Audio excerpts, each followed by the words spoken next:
আসসালামু আলাইকুম ওয়া রাহমাতুল্লাহি ওয়া বারাকাতুহু। প্রিয় দিনী ভাই ও বোনেরা, কেমন আছেন সবাই?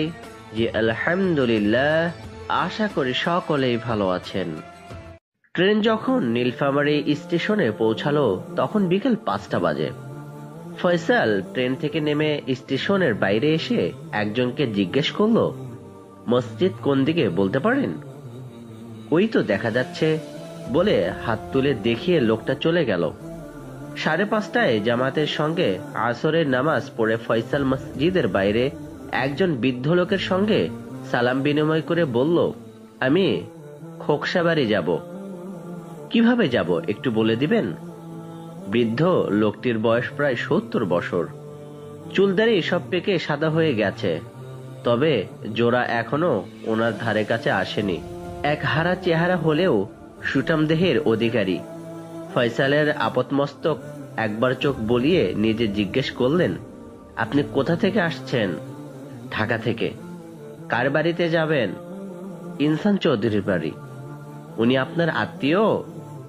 বৃদ্ধকে একের পর এক প্রশ্ন করতে শুনে ফয়সাল ক্রমশ বিরক্ত হয়ে উঠলেও তা প্রকাশ না করে বলল, না, উনি আত্মীয় না। এবার কিভাবে যাব বলুন? বৃদ্ধ তার কথায় কর্ণপাত না করে জিজ্ঞেস করলেন, তাহলে ওনার বাড়িতে যাচ্ছেন কেন? ফয়সাল আরো বেশি বিরক্ত হয়ে বলল, এসব জেনে কি লাভ আপনার? লাভ আমার নেই, তবে আপনার আছে। আপনার কথা ঠিক বুঝতে পারছি না। ঠিক আছে, আপনাকে বলতে হবে না, অন্যের কাছ থেকে জেনে নেব বলে ফয়সাল হাঁটতে শুরু করলো। এই যে দাদু, রাগ করে চলে যাচ্ছেন কেন? দাঁড়ান। তারপর নিজে এগিয়ে এসে বললেন, আপনাকে দেখে আমার নাতির কথা মনে পড়ল, তাই ওইসব জিজ্ঞেস করে আপনাকে দেখছিলাম। বৃদ্ধের কথা শুনে ফয়সাল দাঁড়িয়ে পড়েছিল। জিজ্ঞেস করলো, আপনার নাতি এখন কোথায়? নেই, আল্লাহ তাকে দুনিয়া থেকে তুলে নিয়েছেন। তারপর বললেন, খোকসাবাড়ি এখান থেকে প্রায় 4-5 মাইল।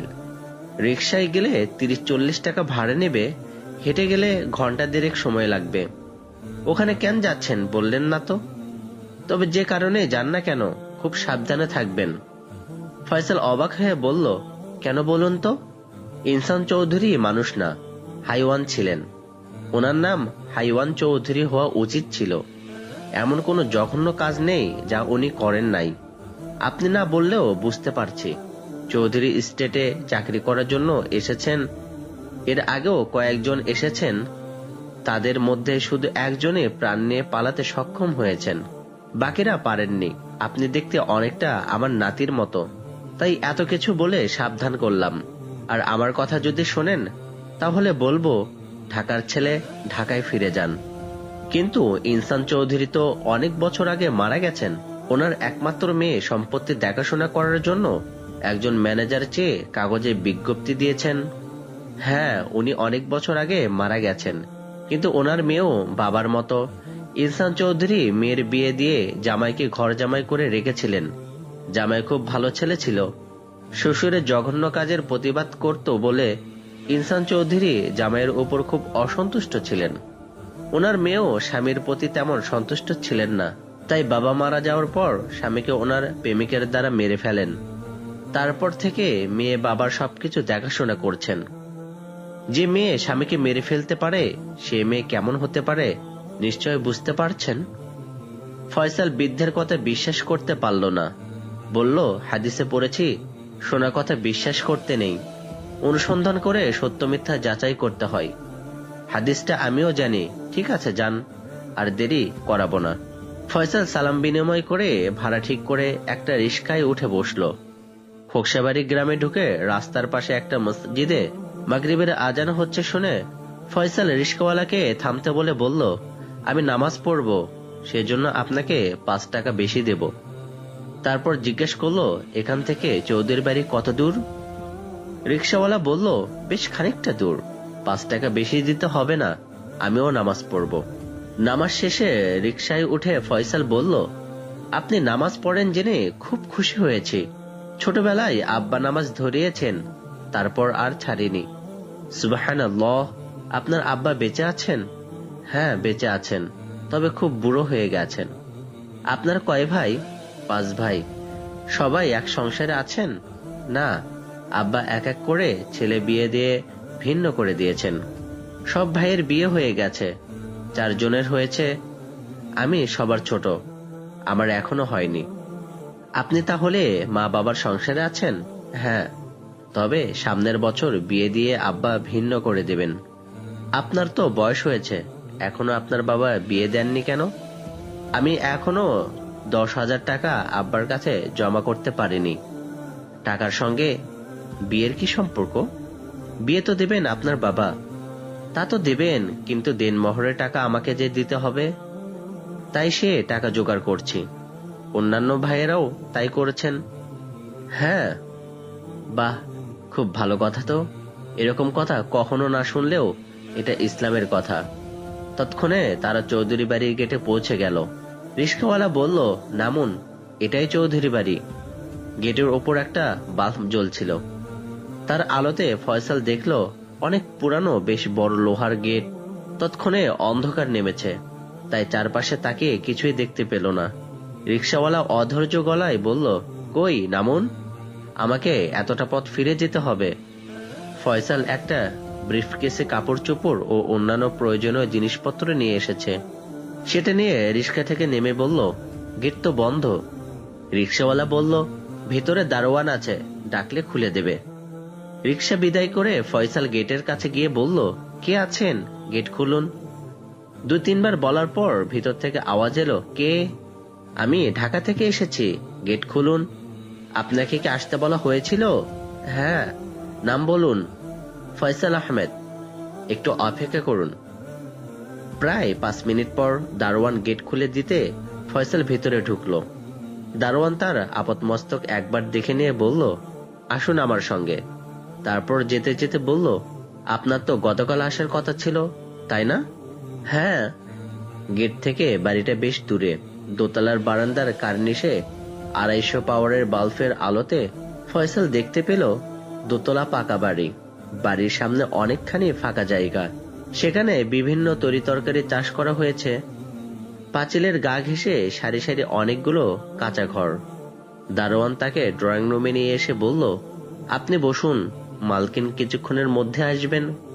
কথা শেষ করে চলে গেল। ফয়সাল একটা সোফায় বসে ব্রিফকেসটা পাশে রেখে তার পাশে চোখ বোলালো। মেঝেই দামি কার্পেট বিছানো, সোফা সেট ও অন্যান্য সবকিছু অত্যাধুনিক। 3 পাশে দেয়ালে বাংলাদেশের কয়েকজন মনীষীর বাঁধানো ছবি, আর ভেতরে যাওয়ার দরজার উপরের দেয়ালে 30 ও 35 বছরের যুবক যুবতীর ওয়েল পেন্টিং।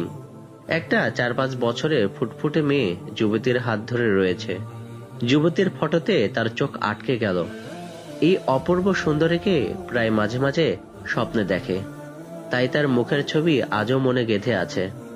ভালো করে দেখে তার মনে হলো ফটোর মেয়েটি স্বপ্নে দেখে সেই মেয়েটির বড় বোন অথবা মা। তারপর 4-5 বছরের মেয়েটির দিকে ক্ষীণ দৃষ্টিতে দেখে মনে হলো স্বপ্নে দেখা মেয়েটির ছোটবেলার ফটো। এমন সময় ঠক ঠক শব্দ শুনে সেদিকে তাকাতে দেখল দেয়ালে টাঙ্গানো যুবতী মেয়েটা তার সামনের সোফায় বসে টেবিলে পেপার ওয়েট ঠুকে শব্দ করছে। তবে ফটোর মেয়েটির থেকে এই মেয়েটির বয়স অনেক বেশি। তবু খুব অবাক হয়ে সালাম জানাতে ভুলে একবার ফটোর মেয়েটার দিকে আর একবার সোফার বসে মেয়েটির দিকে তাকাতে লাগলো। ইনসান চৌধুরী পৈতৃক সূত্রে বিশাল সম্পত্তি পেয়েছেন। কয়েকটা জলমহল ছাড়াও কয়েকশো বিঘে ফসলি জমি, কয়েকটা বাগান ও প্রায় 15-20টা বড় বড় পুকুর ওনার দাদা জয়নুদ্দিন খরিদ করেছিলেন। কিংবদন্তি আছে জয়নুদ্দিনের বাড়ি ছিল ডোমার। তিনি একজন দরিদ্র কৃষক ছিলেন।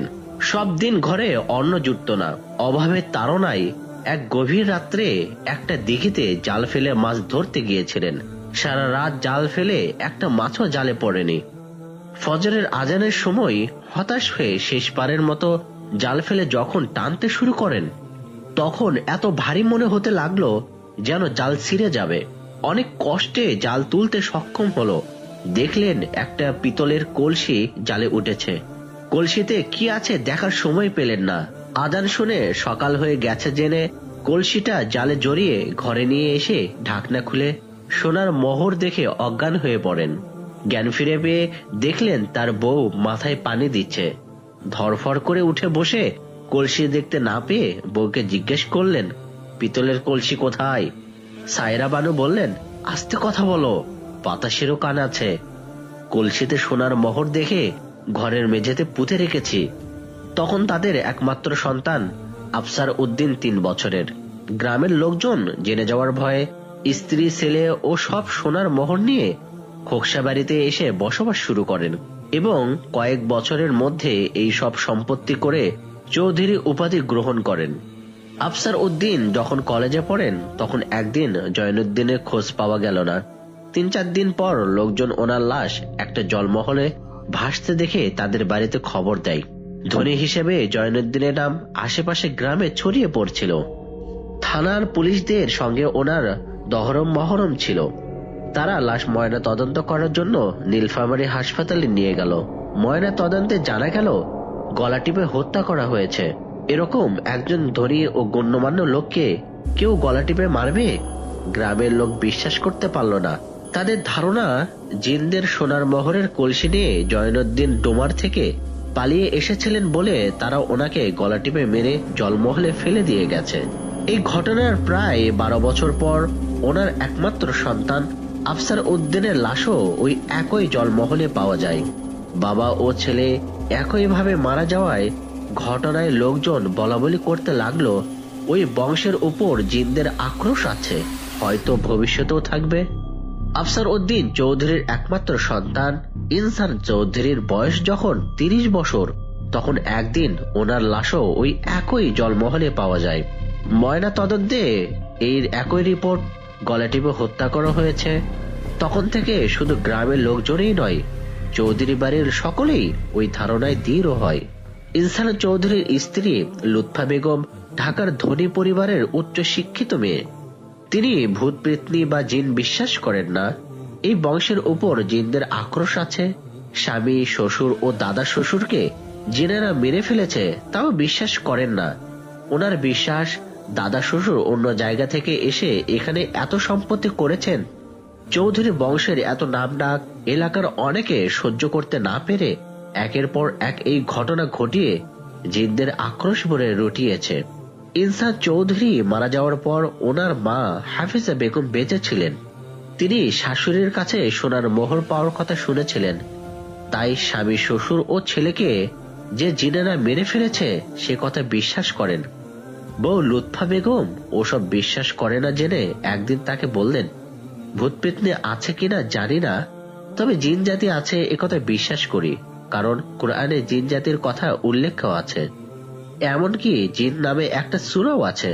তাছাড়া জিনদের সম্পর্কে আমাদের নবী সাল্লাল্লাহু আলাইহি ওয়াসাল্লাম হাদিসে বর্ণনাও আছে। তাই প্রত্যেক মুসলমানকে জিন পৃথিবীতে আছে বিশ্বাস করতেই হবে।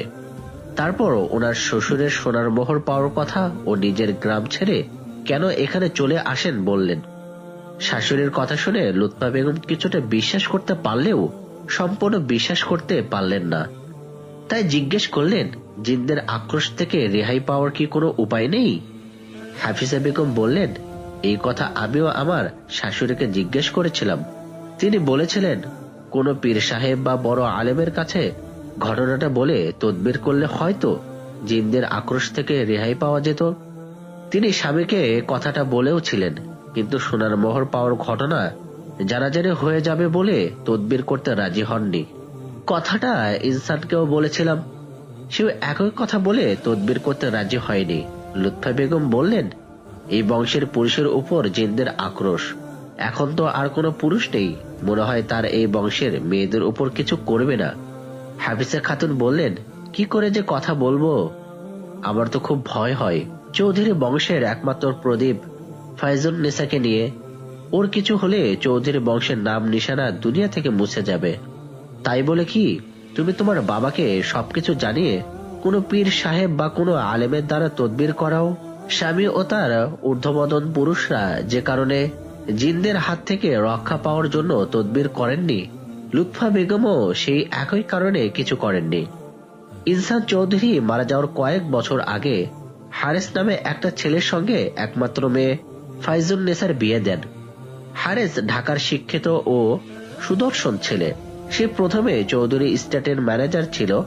ইনসান চৌধুরী মেয়ের বিয়ের জন্য এমন পাত্রের খোঁজ করেছিলেন যে নাকি সব দিক থেকে চৌধুরী বংশের উপযুক্ত এবং ঘর জামাই থেকে চৌধুরী স্টেটের ভার দিতে পারবে। ম্যানেজার হারেসকে ওনার পছন্দ হলেও বংশের মর্যাদার কথা ভেবে মন থেকে সায় পাননি।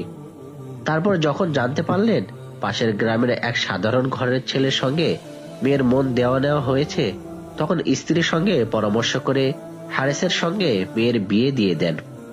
বিয়ের 2 বছরের মধ্যে তাদের একটা মেয়েও হয়। ইনসান চৌধুরী নাতনির নাম রাখেন জেবুন্নেসা, ডাকনাম স্বপ্না। বিয়ের সময় ফাইজুন্নেসার কোনো প্রতিবাদ করার সাহস ছিল না। তবুও মায়ের কাছে তার মন দেওয়া নেওয়ার কথা বলেছিল, কিন্তু কাজ হয়নি। কথাটা শুনে লুৎফা বেগম মেয়ের সাথে রাগারাগি করেন। ফলে একরকম বাধ্য হয়ে সে হারেসকে বিয়ে করে। হারেস ইনসান চৌধুরীর মেয়ের মন দেওয়া নেওয়ার কথা না জানলেও তার উগ্র মেজাজের কথা জানত। তাই ইনসান চৌধুরী যখন তাকে জামাই করার কথা জানালেন, তখন বলল, আমি আপনার মেয়ের অনুপযুক্ত, তাছাড়া ঘর জামাই থাকা আমার পক্ষে একেবারেই সম্ভব নয়। ইনসান চৌধুরী ভাবতেই পারেননি হারেস অমত করবে। রাগে অনেকক্ষণ কথা বলতে পারলেন না। একসময় গভীর কণ্ঠে বললেন, এর পরিণাম চিন্তা করেছ? জি করেছি, আমার চাকরি থাকবে না। একই কণ্ঠে ইনসান চৌধুরী বললেন, শুধু চাকরি নয়, প্রাণ নিয়ে এখান থেকে ফিরে যেতে পারবে না। ইনসান চৌধুরী ভাবতেই পারেননি হারেস অমত করবে। রাগে অনেকক্ষণ কথা বলতে পারলেন না। এক সময় গভীর কণ্ঠে বললেন, এর পরিণাম চিন্তা করেছ? হারেস বলল, জি করেছি, আমার চাকরি থাকবে না। একই কণ্ঠে ইনসান চৌধুরী বললেন, শুধু চাকরি নয়, প্রাণ নিয়ে এখান থেকে ফিরে যেতে পারবে না। তারপর নরম সুরে বললেন, তোমার মতো ছেলেই চৌধুরী বংশের জামাই হওয়ার উপযুক্ত। আমার পরে তুমি হবে এই বংশের কর্ণধার। তারপর অনেক কিছু প্রলোভন দেখিয়ে হারেসকে রাজি করান। ইনসান চৌধুরী কাছের জমিগুলো নিজের লোকজন দিয়ে চাষ করালেও দূরের জমিগুলো সেই গ্রামের লোকজনদের পত্তনে দিয়েছেন। যে বছর ফসল না হতো সে বছর ইনসান চৌধুরী নিজের লোকজন দিয়ে জোর জুলুম করে তাদের কাছে ফসল আদায় করতেন। ফসল দিতে না পারলে গরু বাছুর ছাগল নিয়ে চলে আসতেন। এসব ব্যাপার ছাড়াও ইনসান চৌধুরী মদ ও মেয়ের নেশাও ছিল। তবে গ্রামের মেয়েদেরকে নিয়ে কিছু করতেন না, ঢাকা থেকে বাইজি আনতেন। হারেস ম্যানেজার হয়ে আসার পর এইসব দেখে শুনে ইনসান চৌধুরীর উপর দিন দিন খুব অসন্তুষ্ট হয়ে উঠলেও সাহসের অভাবে প্রতিবাদ করতে পারেননি। জামাই হওয়ার পর একবার দূরের এক গ্রামের গরিব চাষি ফসলের ভাগ দেয়নি বলে তাকে লোকজন ধরে এনে এমন মার মেরেছিল যে সেই গ্রামের লোকেরা তাকে পাটার করে নিয়ে গিয়েছিল। সেদিন হারেস বাধা দিয়েছিল বলে লোকটা বেঁচে গিয়েছিল, নচেত মারা যেত। কথাটা ইনসান চৌধুরী জেনে হারেসকে ভবিষ্যতে এরকম না করার জন্য সাবধান করে দিয়ে বলেছিলেন, আমার অবর্তমানেও করবে না। সেদিন হারেস শ্বশুরের সামনে মুখে কিছু না বললেও মনে মনে সিদ্ধান্ত নিয়েছিল চাষিদের উপরে নির্মম অত্যাচার আর করতে দেবে না। দিন দিন স্ত্রীর উপরও হারেস অসন্তুষ্ট হয়ে উঠতে লাগলো। সে যেন তাকে ঠিক স্বামীর আসনে গ্রহণ করতে পারেনি। তার কথা মতো চলে না, নিজের ইচ্ছা মতো চলে। যখন হারেস স্ত্রীকে সঙ্গত হয়ে চলার জন্য বোঝাতো, তখন ফাইজুন্নেসা বলতেন, যারা ঘর জামায় থাকে তাদের কথা স্ত্রীরা শোনেই না, বরং স্ত্রীদের কথা তাদেরকে মেনে চলতে হয়। এ নিয়ে স্বামী স্ত্রীর মধ্যে প্রায় কলহ হতো। দিনের পর দিন স্ত্রী দুর্ব্যবহারে অতিষ্ঠ হয়ে হারেস একদিন শ্বশুরের কাছে স্ত্রীর বিরুদ্ধে অভিযোগ করল। ইনসান চৌধুরী উল্টো জামাইকে দোষারোপ করে বললেন, যে নিজের স্ত্রীকে বসে রাখতে পারে না সে কাপুরুষ।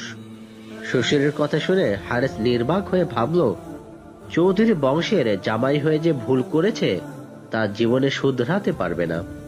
চিরকাল তাকে অশান্তির আগুনে জ্বলতে হবে, তবু হাল ছাড়ল না। স্ত্রী কখন কি করে, কোথায় যায়, একটা বিশ্বস্ত চাকর শামসুকে লক্ষ্য রাখতে বলল। শামসু অনেক দিন থেকে আছে, ফায়জুন্নেসার সবকিছু জানে।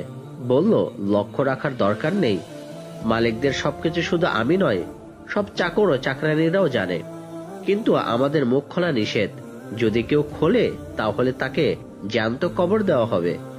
এরকম ঘটনা ঘটতে দেখে আমরা বোবা হয়ে থাকি।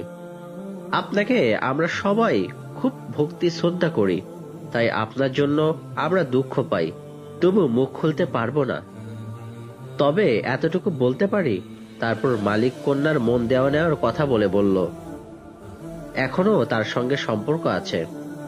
আমার কথা বিশ্বাস না হলে নিজে লক্ষ্য রাখলে সত্য মিথ্যা জানতে পারবেন। চাকরের কথা শুনে হারেস সিদ্ধান্ত নিল, সত্য মিথ্যা যাচাই করার দরকার নেই, যেমন করে হোক এখান থেকে পালিয়ে যাব। এর কয়েকদিন পর ইনসান চৌধুরীর লাশ জলমহলে পাওয়া গেল। শ্বশুর মারা যাওয়ার পর হারেসের উপর চৌধুরী স্টেটের ও সংসারের দায় দায়িত্ব পড়ে গেল। পালাবার চিন্তা স্থগিত রেখে সে সব সামলাতে লাগলো। তারপর একদিন মেয়ে যাতে মায়ের মতো না হয়, সেজন্য হারেস 6 বছরের স্বপ্নাকে ঢাকায় এক হোমে রেখে পড়ালেখা করার ব্যবস্থা করে এলো। ফায়জুন্নেসা মনে মনে খুশি হলেও মুখে বলল, কাজটা তুমি ভালো করনি। হারেস বলল, তোমার কাছে ভালো না হলেও আমি স্বপ্নার ভবিষ্যৎ চিন্তা করেই করেছি। ফায়জুন্নেসা আর কিছুই বলল না। দায়িত্ব পালন করতে গিয়ে কিভাবে 4-5 বছর কেটে গেল হারেস বুঝতেই পারল না। বাবা মারা যাওয়ার পর ফায়জুন্নেসা বছর 2 একটু সঙ্গত ছিল। তারপর যত দিন যেতে লাগলো তত আগের মতো হয়ে উঠল। চাকরের কাছে স্ত্রীর দুশ্চরিত্রের কথা জানার পর থেকে হারেস আলাদা রুমে ঘুমাতো এবং তার সংস্রব থেকে দূরে থাকত, এমনকি তার খোঁজ খবরও রাখত না। ফলে ফায়জুন্নেসা আরো বেপরোয়া হয়ে ওঠে। চাকর শামসু বয়স্ক লোক, হারেসকে ভীষণ ভক্তি শ্রদ্ধা করে, ওনার মনের কষ্ট বোঝে। তাই মালিকিনকে আগের মতো হয়ে উঠতে দেখে একদিন হারেসকে বলল, আগে রাতের অন্ধকারে মালিকিনের প্রেমিক এলেও ইদানিং বেলা 3টার দিকে আসে। মালিকিন গেস্ট রুমে তার সঙ্গে দেখা করেন। হারেস জিজ্ঞেস করল, প্রতিদিন আসে? শামসু বলল, না, যেদিন আপনি অন্য গ্রামে তদারকি করতে যান সেদিন আসে। হারেস কথাটা সত্য কিনা যাচাই করার জন্য একদিন অন্য গ্রামে যাওয়ার কথা বলে বেলা 10টার দিকে লোকজন সঙ্গে নিয়ে বেরিয়ে গেল। প্রতিবারে ফিরতে সন্ধ্যা হয়ে যায়। আজ লোকজনকে শরীর খারাপের অজুহাত দেখিয়ে তাদেরকে নিয়ে ফিরে এলো। তারপর স্ত্রীর রুমের জানালার পর্দা সরিয়ে দেখলো নেই। নিচতলায় এসে গেস্ট রুমের দরজা বন্ধ দেখে নক করলো। ফায়জুন্নেসার প্রেমিকের নাম আজিজ, লম্বা চওড়া শরীর, দেখতে খুব হ্যান্ডসাম। তারা প্রেমকেলির প্রস্তুতি নেওয়ার আগে দরজায় নক হতে শুনে আজিজ ফায়জুন্নেসার দিকে তাকালো। ফায়জুন্নেসা দরজায় নক হতে শুনে রেগে লাল হয়ে গেল, কারণ সে জানে কারো ঘাড়ে দুটো মাথা নেই যে এই সময়ে এই রুমের দরজা নক করবে। বারবার নক হতে শুনে রাগে অগ্নিশর্মা হয়ে দরজা খুলে স্বামীকে দেখে চমকে উঠল। মুহূর্তের মধ্যে সামলে নিয়ে বলল, এত তাড়াতাড়ি ফিরলে যে? হারেস তার কথার উত্তর না দিয়ে আজিজের আপদ মস্তক দেখে জিজ্ঞেস করলো, আপনি কে? এই সময় এখানে কেন? আজিজ কিছু বলার আগে ফায়জুন্নেসা বলল, ও পাশের গ্রামের ছেলে, আমরা একসঙ্গে স্কুল কলেজে পড়েছি, ওকে আমিই ডেকে পাঠিয়েছি। হারেস কিছু না বলে সেখান থেকে নিজের রুমে চলে গেল। স্বামীর কাছে ধরা পড়ে ফায়জুন্নেসা খুব চিন্তায় পড়ে গেল। ভাবল, হারেস যদি মাকে কথাটা জানায় তাহলে মা তাকে ছেড়ে কথা বলবে না। তাই একদিন আজিজের কাছে পরামর্শ চাইল। আজিজ এই সুযোগের অপেক্ষায় ছিল। বলল, তুমি কোনো দুশ্চিন্তা করো না, যা করার আমিই করব। তুমি কি ওকে দুনিয়া থেকে সরিয়ে দিতে চাও? তুমি বললে তা করতে পারি। না না, তা করো না, বরং এমন কিছু করো সাপও না মরে, লাঠিও না ভাঙ্গে। ঠিক আছে, কি করব না করব চিন্তা ভাবনা করে তোমাকে জানাবো। কয়েকদিন পরে হারেসের লাশ ওই একই জলমহলে পাওয়া গেল। সবাই ভাবল এটা জিনদেরই কাজ, তাই কেউ উচ্চ বাক্য করল না। এমনকি লুৎফা বেগমও ফায়জুন্নেসাও তাই ভাবলেন। হারিস মারা যাওয়ার 5-6 মাস পরে ফায়জুন্নেসা আজিজকে ডেকে পাঠিয়ে বলল, তোমাকে আর কিছু করতে হলো না। আজিজ মৃদু হেসে বলল, হ্যাঁ, আমি কিছু করার আগে জিনেরা করে ফেলল। তুমি জিনদের ভয় করো না? কেন ভয় করব না কেন? যদি তাদের আক্রোশ তোমার উপর পড়ে, আমার কাছে এমন জিনিস আছে জিনেরা আমার ধারে কাছে আসতে সাহস পাবে না। আমার জন্য তুমি কোনো চিন্তা করো না। তারপর থেকে তাদের গোপন প্রেম লীলা চলতে লাগলো। আজিজ প্রেমের ফাঁদে ফেলে স্টেটের ম্যানেজার করাতে বাধ্য করালো ফায়জুন্নেসাকে। জামাই মারা যাওয়ার পর চাকরানেদের মুখে আজিজের সঙ্গে মেয়ের সম্পর্কের কথা শুনে লুৎফা বেগম একদিন রাগারাগি করে বলেছিলেন, তুই যে পথে চলছিস তা শয়তানের পথ। তুই কি আল্লাহকে মানিস না? তাকে ভয়ও করিস না? যদি তাই হয় তাহলে অতি অল্প দিনের মধ্যে তার ফল পাবি। কথায় আছে, আল্লাহর মার দুনিয়ার বার। তিনি ন্যায় বিচারক। তিনি যেমন অত্যন্ত দয়াশীল, তেমনি কঠোর আযাবদাতা। তুই যে অন্যায় করেছিস তার ফল তোকে ভোগ করতেই হবে। তোকে দিয়ে আল্লাহ এই বংশের প্রদীপ জ্বালিয়ে রেখেছেন এবং ভবিষ্যতে সেই প্রদীপ জ্বালিয়ে রাখার জন্য তোকে একটা মেয়েও দিয়েছেন। সেই মেয়ের কথাও চিন্তা করবি না? মায়ের কথা শুনে ফায়জুন্নেসা চুপ করে থাকলেও স্বভাবের কোনো পরিবর্তন হলো না। কিছুদিন পর আজিজকে স্টেটের ম্যানেজার নিযুক্ত করে। লুৎফা বেগম চাকরানীদের মুখে সে কথা জানতে পেরে মেয়েকে আরেক দফা বকাবকি ও সাবধান করে নসিহত করেন, কিন্তু ফায়জুন্নেসা মায়ের কথায় কর্ণপাত করেননি। আজিজ সাধারণ ঘরের ছেলে বলে ইনসান চৌধুরী তার ভালোবাসার মূল্য দেননি, তাই ওনার উপর প্রচন্ড রাগ ছিল আজিজের। বিয়ের পরও যখন ফায়জুন্নেসা চিঠি দিয়ে জানালো তাকে আজীবন ভালোবাসবে এবং কিভাবে তাদের গোপন অভিসার চলবে, তখন আজিজ চৌধুরী ফায়জুন্নেসার সঙ্গে যোগাযোগ করে রেখে চলল। তারপর ইনসান চৌধুরী মারা যাওয়ার পর হারেসকে মেরে ফেলার পরামর্শ দিলে ফায়জুন্নেসা রাজি হননি। হারেস মারা যাওয়ার পর ম্যানেজারি করার সময় একদিন ফায়জুন্নেসাকে বিয়ের প্রস্তাব দিল। ফায়জুন্নেসা বললেন, এত ব্যস্ত হচ্ছ কেন? তোমাকে ম্যানেজার করেছে বলে মা খুব অসন্তুষ্ট হয়ে আমার সাথে ভীষণ রাগারাগি করেছে। একদিন না একদিন মায়ের রাগ ঠান্ডা হবে, তখন করা যাবে। চিন্তা করো না, আমি তো চিরকাল তোমারই থাকবো। ফায়জুন্নেসার চেয়ে তার বাবার সম্পত্তির উপর আজিজের লোভ বেশি, তাই তার কথা মেনে নেয়। কয়েক বছর ম্যানেজারি করে আজিজ নিজের আখের গুছিয়ে নিল, তাতেও তার মন ভরল না। সে জানে ফায়জুন্নেসাকে বিয়ে করতে পারলে চৌধুরী স্টেট তার হাতের মুঠোয় চলে আসবে। চৌধুরী বংশের একমাত্র প্রদীপ স্বপ্নাকে কৌশলে দুনিয়া থেকে সরিয়ে দিতে পারলে পুরো স্টেটের মালিক হয়ে যাবে। ইদানিং যেন ফায়জুন্নেসা আগের মতো তার সঙ্গে অভিসার করছে না, শরীর খারাপের কথা বলে এড়িয়ে যাচ্ছে। ভাবলো তার প্রতি ভালোবাসার টান কমে যাচ্ছে। এইসব চিন্তা করে একদিন ফায়জুন্নেসার কাছে বিয়ের কথা তুলে বলল, আর কতদিন অপেক্ষা করতে হবে বলতে পারো? ফায়জুন্নেসা বললেন, মাকে কথাটা বলেছিলাম। শুনে বলল, তোর বাবা যাকে জামাই করলো না তাকে আমি কিছুতেই জামাই করতে পারবো না। আর তুই যদি আমার কথা না মানিস তাহলে যেদিন শুনবো তাকে বিয়ে করেছিস সেদিন আমার মরামুখ দেখবি। এখন তুমিই বলো আমি কি করব? আজিজ বলল, মা যখন আত্মহত্যার কথা বলেছেন তখন আমরাই তাকে পরপারে পাঠিয়ে দিতে পারি। এখন ফায়জুন্নেসার যৌবন ভাটার দিকে। তাছাড়া এতদিনে ফায়জুন্নেসা জানতে পেরেছে আজিজ স্টেটের তহবিল তসরুফ করে আর্থিক অবস্থা ফিরিয়ে ফেলেছে। আরো বুঝতে পেরেছে বাবা তার সঙ্গে বিয়ে দেননি বলে প্রেমের অভিনয় করে সেই অপমানের প্রতিশোধ নিচ্ছে। মেয়ে স্বপ্নের কথা চিন্তা করেও আজিজের প্রতি তার ভালোবাসার টান কমতে শুরু করেছে। মাঝে মাঝে মায়ের নসিহতও মনে পড়ে, তুই যে অন্যায়ের পথে চলছিস অচিরেই আল্লাহ তার প্রতিফল তোকে দিবেন। তাই আজিজের সঙ্গে অভিসার কমিয়ে দিয়েছে। এখন তার মুখে মাকে পরপারে পাঠাবার কথা শুনে মনে মনে চমকে উঠে চিন্তা করল, তাহলে কি আজিজ হারেসকে মেরে জলমহলে ফেলে দিয়েছে? তখন তার মন বলে উঠল, আজিজকে চিনতে তুমি ভুল করেছ। স্ত্রী ছেলে মেয়ে থাকা সত্ত্বেও যে তোমাকে দীর্ঘদিন ভোগ করেছে, সেই রাস্তা পরিষ্কার করার জন্য তোমার স্বামীকে হত্যা করেছে, এখন সমস্ত স্টেট গ্রাস করার জন্য তোমার মাকে হত্যা করার পরামর্শ দিয়ে তোমাকে বিয়ে করতে চাচ্ছে। সে যে কত বড় ধূর্ত পাপী একবারও চিন্তা করবে না?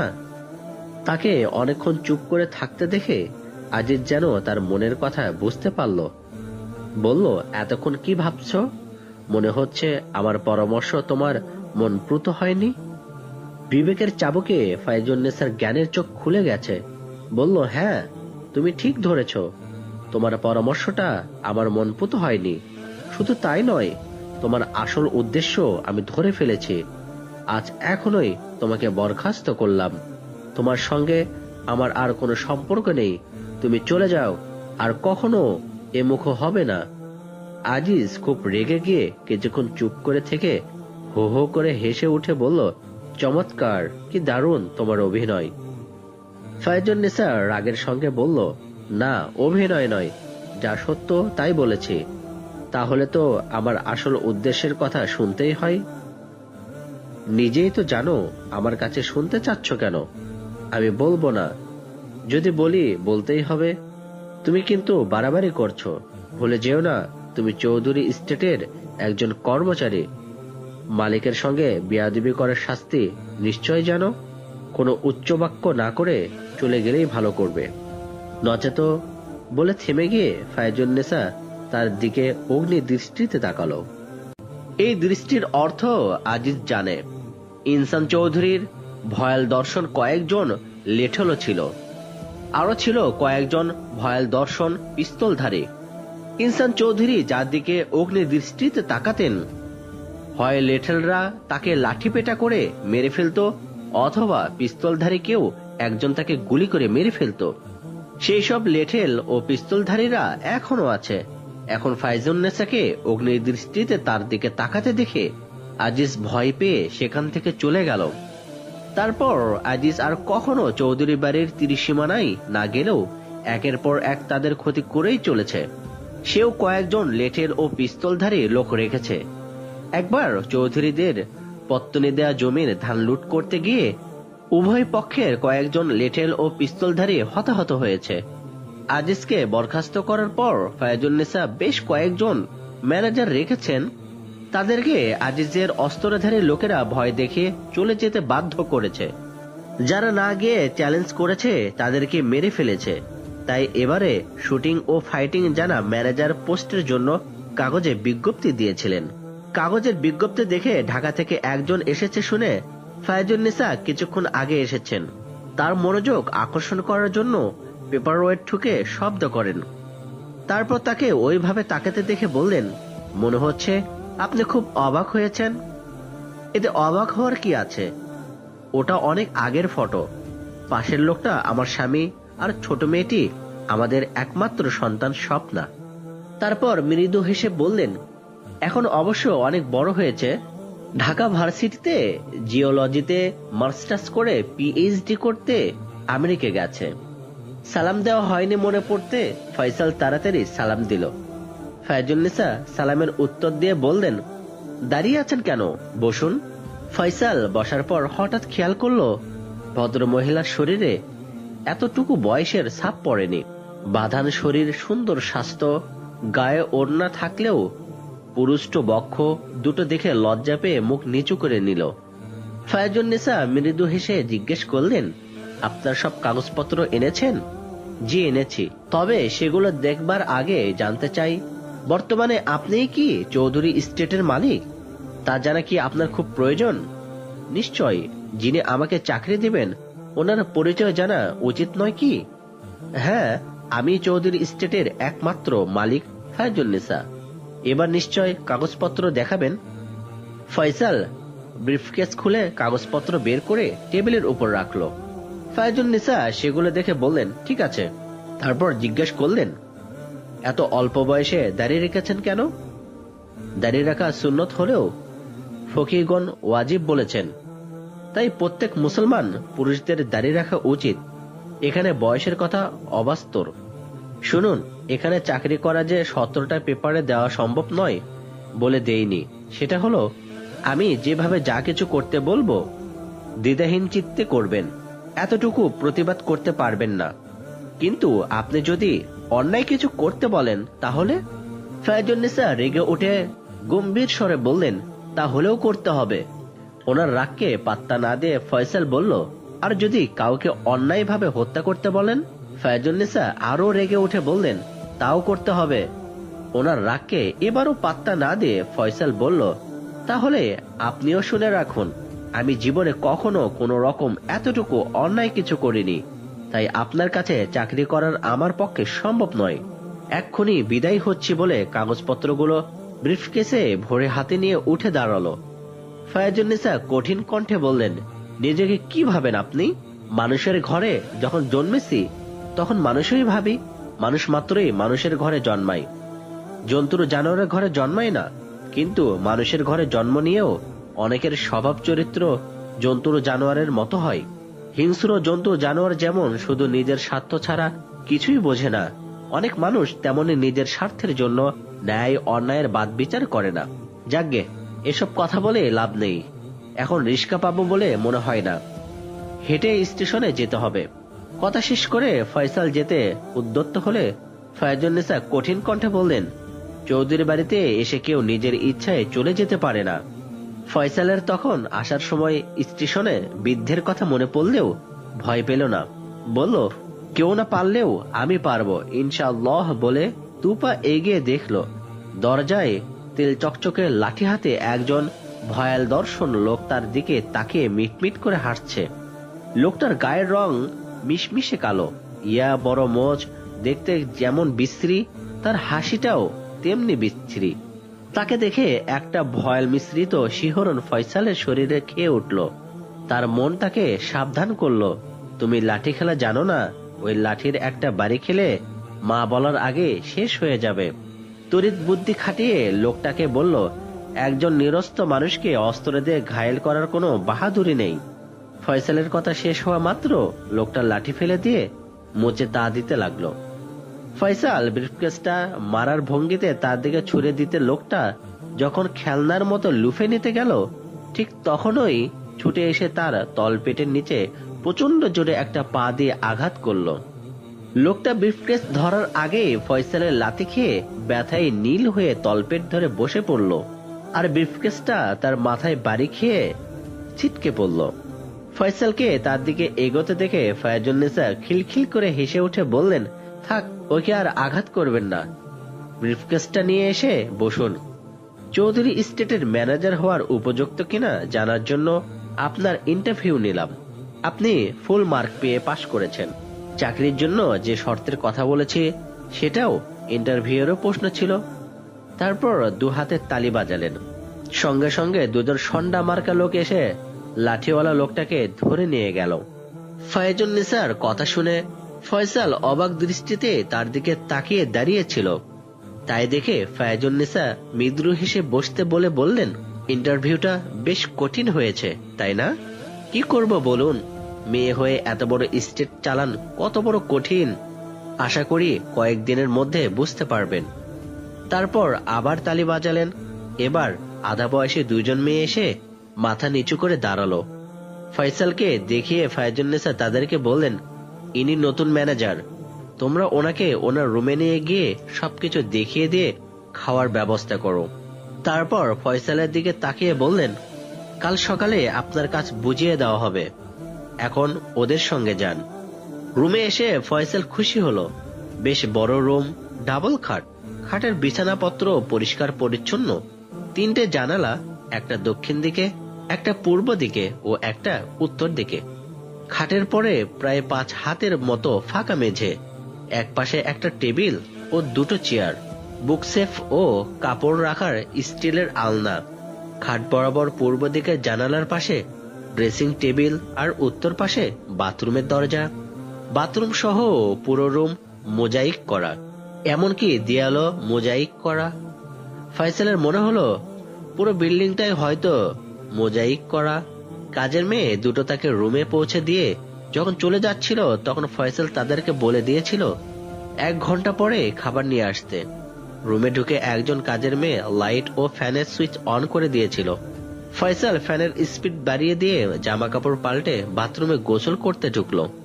ভোর 5টায় ঘুম থেকে উঠে ফজরের নামাজ পড়ে 6টার বাসে উঠে রংপুরে পৌঁছায়।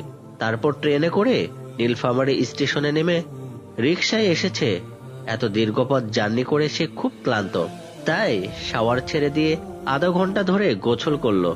তারপর সঙ্গে আনা নামাজের মশাল্লা বিছিয়ে ঈশার নামাজ পড়ে ড্রেসিং টেবিলের সামনে দাঁড়িয়ে যখন মাথা আছড়াচ্ছিল, তখন দরজার বাইরে থেকে একজন কাজের মেয়ে গলা পেল, ম্যানেজার সাহেব দরজা খুলুন, খাবার নিয়ে এসেছি।